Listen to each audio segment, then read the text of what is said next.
Hey there, and welcome to That's Audacious, where we share entrepreneurial stories from amazing leaders to inspire and motivate you to be bold, brave, and audacious. I'm your host, Lauren Clement, the brand navigator, here to share stories that will make you say, well, that's audacious. Hello and welcome to another episode of That's Audacious, talking with extraordinary people. Today we have an amazing guest. His name is Ben Popplestone. He's the founder of Adventure Mentors and the creator of the Adventure Mindset. He combines more than 2 decades of leadership experience in fast growth technology businesses with lessons learned from mountains, oceans, and remote adventures. I'm excited to have Ben on the show. We met briefly at the Global Speakers Summit in Cairns, had an amazing conversation with Ben, and he's now come on the show to share with us what he's done in terms of his mindset, but also helping other people become leaders of influence, and what that success from, understanding what it's like to survive in the wilderness and resilient is now a part of what you do as your business. So Ben, how did you, tell me a little bit about your backstory. How did you get into this? Tell us a little bit about your adventuring and how you've turned that into a business. Yeah, absolutely. Thank you, Lauren. It's amazing to be here. Looking forward to the conversation.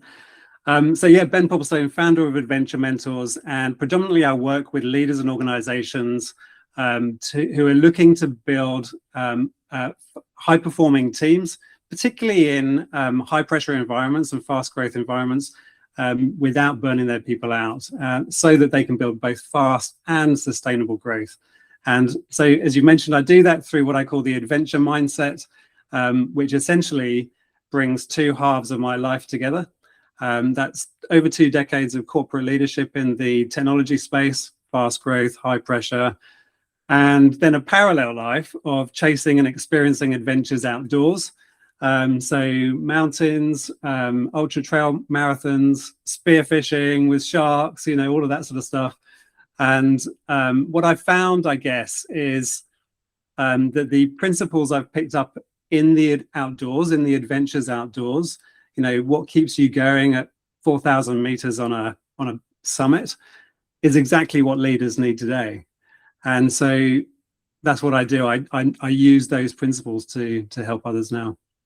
Yeah, brilliant. I love it. So I think we established very early on when I met you that I think you're a adrenaline junkie. Do you think what's sort of driven you? I mean, being in the outdoors, and I've got some experience of this, having grown up in the bush myself, and trekking and hang gliding and parachuting and all that sort of stuff. Yeah. Is it a love of the outdoors, or is it more a love of adventure? What's the blend there that you have? I think the biggest thing I've discovered, and I think this goes to the heart of leadership as well, and is why the parallel works, is because when you adventure, you find something out about yourself. And it's about who you become in the process of that. So initially you set yourself on a challenge. It might be, okay, I'm going to go up this mountain, etc. You don't know if it's going to work out. There's all that uncertainty, what you're going to experience through the process, what you're going to have to overcome through the process. Or it might be something a bit quicker and it's just taking you out of your comfort zone. So I remember when I first did a skydive, and you think, okay, not great with heights, etc., but you decide to jump out. And what I've found myself and what I've seen in others, you finish something like that and the immediate thought is, I want to go again, because something has happened to you internally. And I think it's that, there's definitely a dopamine hit for sure. It's why people call it the adrenaline junkie. But I think beyond that, it's something about who you're becoming in the process and how much you grow in that process, which I think is directly relatable to how you lead teams as well. Yeah, let's talk a little bit about that, because it is interesting. And I know in the lead up to us hitting the record button on this episode, we talked about the agility that leaders have to have. And so often people might even be listening to this today and thinking, yeah, he's right. Being a leader in business or a leader of a team, man, it's an adventure. You just don't know what you're going to get every single day. Yeah. How are you? Tell us a bit more about the adventure mindset and what that does for leadership.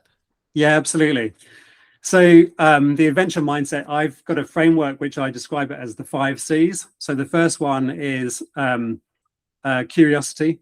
So when you're looking at a new path, you have to be curious. You have to have a wider perspective, a wider vision, of your view to decide on where you're going to go. Second is courage.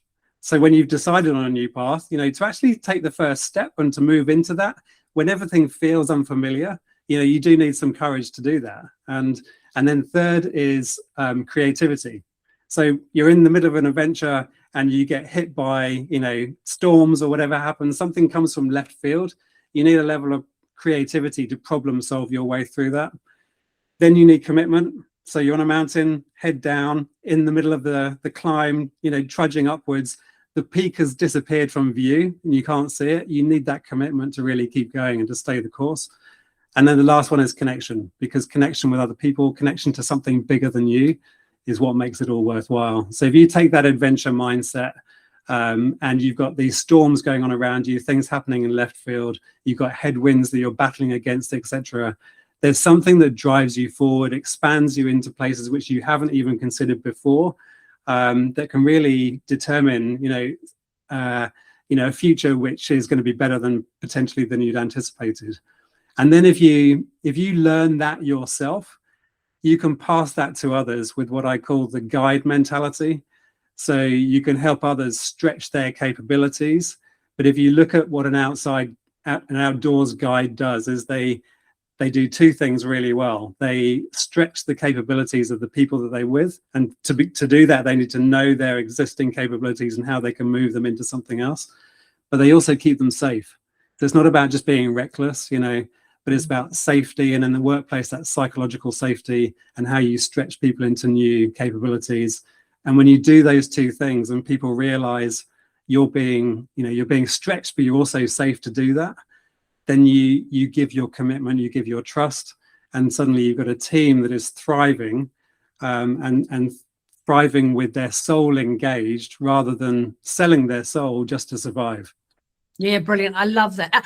What I love, funny, I was a Girl Guide, and you've just reminded me. I mean, the Girl Guide's motto, if you like, was "Be prepared." Yes, and that's exactly what you're talking about. Is it's in order to lead and to guide other people, they need to trust you. They need to know that whatever's going to happen, you're going to be there for them, and you can only do that if you've got those 5 C's that you're talking about. What I love as well about what you're saying as well, Ben, and we obviously work a lot with people. It's our thing. We help people enter, win, and leverage business awards, and they have to have all of those things. They have to have courage to put themselves out there. We have to get a little bit creative in terms of which categories they're going for. They have to be committed. I mean, you don't just enter an award off a whim. You have to do a lot of work to go for that, and then it might take 3 months before the awards even get announced, So all of those things you're talking about in leadership are exactly the same process that we go through when we're helping people to enter awards. When it comes to leadership and some of the people you've worked with, have you got an example of someone who really, or maybe it might not even be someone you've worked with, somebody like a brand that who's a great leader, who really seems to demonstrate that adventure mindset and what they're doing with their business or their brand or their company? Anyone that we would go, oh yeah, that's exactly an example? Well, I mean, I come from the technology space, but I guess the one that comes to mind, probably because they are an outdoor brand as well, as Patagonia, of course, and they're not just setting their sights on, growth at all costs, but they're bringing their people with them. They're bringing their customers with them. There's something about engaging the soul of the brand in that space, and everybody wants to become a part of that. So there's something about growth, which is it's about attracting growth. It's about unblocking growth rather than just pushing harder all the time. And it's a challenging space out there, for all businesses. But if you really want to grow, it's about how do you engage the soul of your people, your customers, and the market, I guess. Yeah, absolutely. I think the backstory behind Patagonia was the guy who enjoyed doing rock climbing. The guy who founded the company, he was a rock climber. And there's a bit of a tie to New Zealand here, which is quite fun because I'm from New Zealand. So when he was rock climbing, they couldn't do rock climbing in the big bulky woolen knitted jumpers because they were too bulky and so on. And he wanted something still as warm because it was quite cold, but a bit more agile, if you like, for him to move. And he discovered rugby jerseys. So, Okay. so he actually dealt with New Zealand firms originally to create these rugby jerseys. And he bought lots of their products and sold. That was one of the first products of Patagonia, was a rugby jersey for I rock didn't climbing. know that. So yeah, amazing backstory. An amazing guy. Yeah, he established that brand back in 1973 in California, Wow. and it's still growing Yeah. today. And I love the founder story, but also, as you say, the culture behind that. I think Yeah. some of the other leaders that come to mind, I think, that have that same, obviously Richard Branson to me, he's an adventurer through the hot air ballooning and the, screw it, let's do it. That whole Yeah. attitude of let's just try it out. Yeah. So And the let's thing I talk. like about Richard Branson as well is, there's a sense that when you're building a profile too, you have to really jump out of your comfort zones to build that visibility. And it doesn't, for somebody who's practiced at building a business, that visibility doesn't always happen. But you have to really, step out of your comfort zone and decide that you're going to grow personally in that space. And then you bring people with you because you're going beyond where you would normally go. Yeah, I love that. Thank you for bringing that in, because I was going to get into that next thing. Okay, so let's talk about how this works with profile building and what you're doing at the moment to build a profile as a mentor, as a leadership expert, as a speaker. Because Richard Branson, man, he dyslexic, he hated school, he had no educational background, and yet he went out there and he backed himself. Yeah. He just figured out what people wanted. So his first foray into entrepreneurship was a school magazine that actually contained content that he knew the young people wanted. He couldn't find it anywhere else. It's a typical entrepreneur journey. There wasn't anything else out there that he liked, so he created it himself. Janine Ellis was the same. She looked for healthy juices for her kids, couldn't buy them, went and made that herself. So that kitchen table mentality, to go, I'm going to solve this problem. There's a need, I'm going to go and find a solution. So let's talk about how you're building your profile. What is it that you really want to be known for, Ben, and how are you really actively focusing on that? So this is a relatively new journey for me, Lauren. I guess I have come out of a technology career over 25 years, 20 of those years in leading teams globally. And I've really enjoyed that. I love the technology side. I love the strategy side. I love the growth and the people side of things as well. But I guess, about a year ago, I was reflecting. I was in between. I was in a bit of a gap in my career, and I was thinking, what do I really want to do next?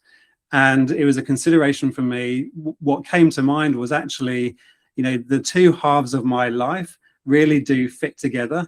And when I think back to my successes in business, and how I've then, taken time out to do some adventures as well, and what I've picked up from those adventures and applied them back to the growth, within the business that I'm working in, there was something that made me think others, can need this as well. And it's not just me. I've noticed this in other leaders and teams that I've worked with. When they adopt this sort of mindset of adventure, it really propels that growth.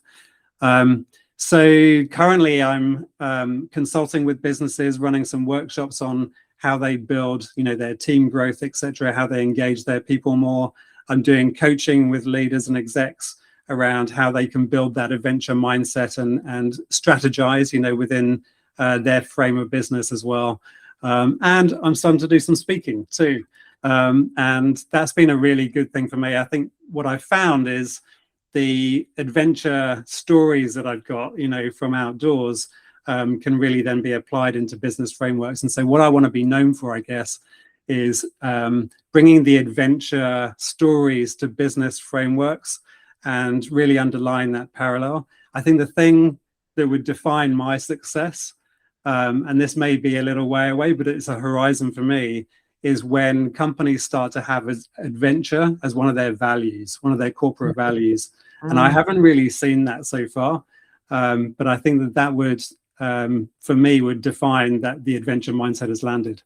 Yeah, I love that. And it is interesting, isn't it? That the whole lot, when you mention the word adventure in a corporate setting, there's a little bit of risk there, isn't it? Because you're not starting a journey, it's not a vacation, it's an adventure. Yes. And there's a certain element of fear because we just don't know what might happen. So the outcome of that, of course, is, well, that's great because it's going to build resilience in your people. It's going to help them understand that whatever life throws at them, they're going Yeah. to be capable of dealing with it. So Yeah. you are listening to the That's Audacious podcast. If you like what you're hearing, there are loads of other episodes like this with extraordinary people. You can find us on your favorite channel, and you will find links to more of those episodes below. Ben, I want to talk just briefly now about your stories. So is there a story that you love, or maybe a couple of stories you love, maybe hit us with the first one, that's something that you would probably share in one of your keynote presentations that really comes from your adventure background but relates really well to what's going on inside corporates or inside businesses where they're struggling with their leaders not pushing out of their comfort zone? Yeah, definitely. I think one of the stories that I tell is what I call the tale of two peaks. And so the first peak was Mont Blanc. I did a number of years ago, and I've done a fair bit in the Alps, but Mont Blanc was one of the summits that I did. And my partner and I we were in the valley in Chamonix for about a week. It was bad weather all week. We weren't sure if we were going to make it up to the top. There was heavy snowfall on the mountain. We got to the first hut. There's one of two, the first of two huts, and we decided to take a break. It was a complete whiteout on the mountain. And we went into the hut, and all of the other groups were in that hut with all of their guides. We were unguided, but they all had guides, and the guides were basically advising them to stop and stay the night in that hut, not to go on. It's too dangerous. Andy and I reflected. We said, okay, we're going to try. We're going to just push out a little bit and see what we can do. We ended up making it to the second hut, and then the next day we summited with a clear sky, and the other groups who had stayed in the lower hut weren't able to summit because they had too far to go the next day. So there was something there about pursuing, deciding to take a calculated risk, and mitigating factors and all of that, but pushing through the challenge to make it to the summit. And there was a driving force, to get to that summit. So some might say, okay, well, that's summit fever. But what I found was summit fever was a few years later. I was on another mountain, this time in Wales. So not nearly as big a goal for me, but I was with my wife, and it was bad weather. The light was fading fast, and we were close to the top, but my wife called it quits. She was really struggling. And instead of me deciding to say, okay, well, let's both call it quits and we'll head back down the mountain, I had that summit fever again, and I was like, no, I need to hit the top.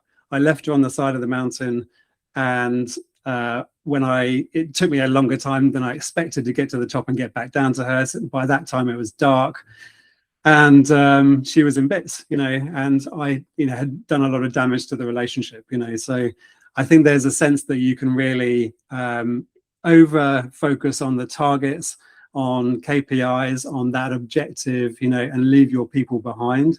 And I've learned lessons in the corporate space as well, where I have just put that weight on the objective ahead of the people and the team that I've got, and I've lost people in the process. So there's a real parallel there to getting that summit fever in business as well, and how you actually bring your people along with you.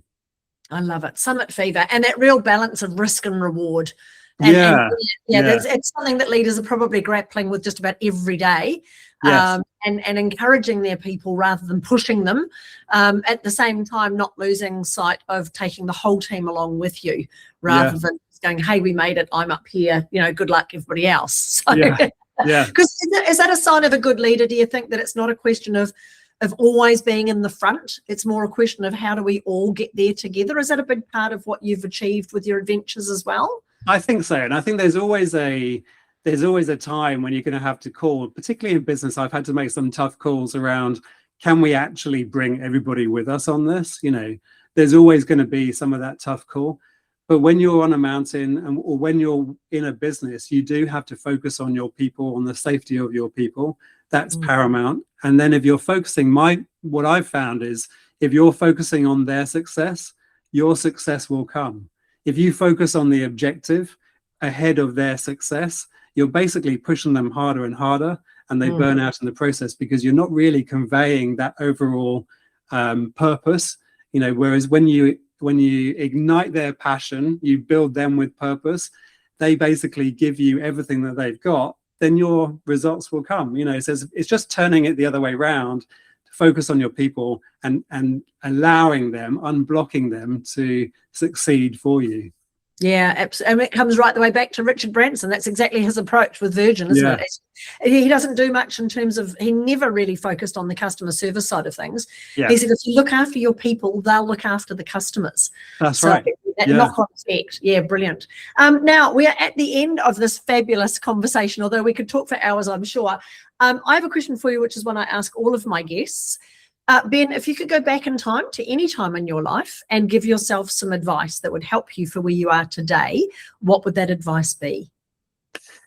I would say, and I think you'll like this, it's probably around building my profile earlier. You know, the thing for me about being visible, I've always focused more on the background side of things, you know, and I've done plenty of presentations and workshops, etc., in my career, but I think actually pushing into the limelight is something that I had to overcome shyness as a child, etc., but actually driving and pushing myself into the limelight has felt a little bit uncomfortable, and I wish I just pushed into that a bit earlier. I love it. Awesome. Isn't it wonderful to be able to look back and go, you know, you've got everything you need. Don't worry about it. Just get on and do it. Hindsight's such a wonderful superpower, isn't it? I know. Ben, it's been absolutely extraordinary talking to you. If you'd like to get in touch with Ben for him to come and run workshops with your team or speak at your events, please contact him. His details will be underneath this episode. Ben, it's been absolutely fabulous having you here with me on the show today. I've loved your storytelling, but also your attitude towards having the mindset of being an adventurous leader and getting out there and making it happen for you and for your team. So thank you very much for coming on the show. It's been a pleasure. Thank you. And remember, if you're listening, you have everything that you need to be well-known, well-paid and wanted. Get out there and be bold, brave and audacious. I'll see you in the next one. Thanks so much for listening to the That's Audacious podcast. Remember, there's no place for modesty in business, and you do deserve to be well-known, well-paid and wanted. For more episodes, please subscribe to the podcast on your favourite channel or follow us online. The links are in the description below.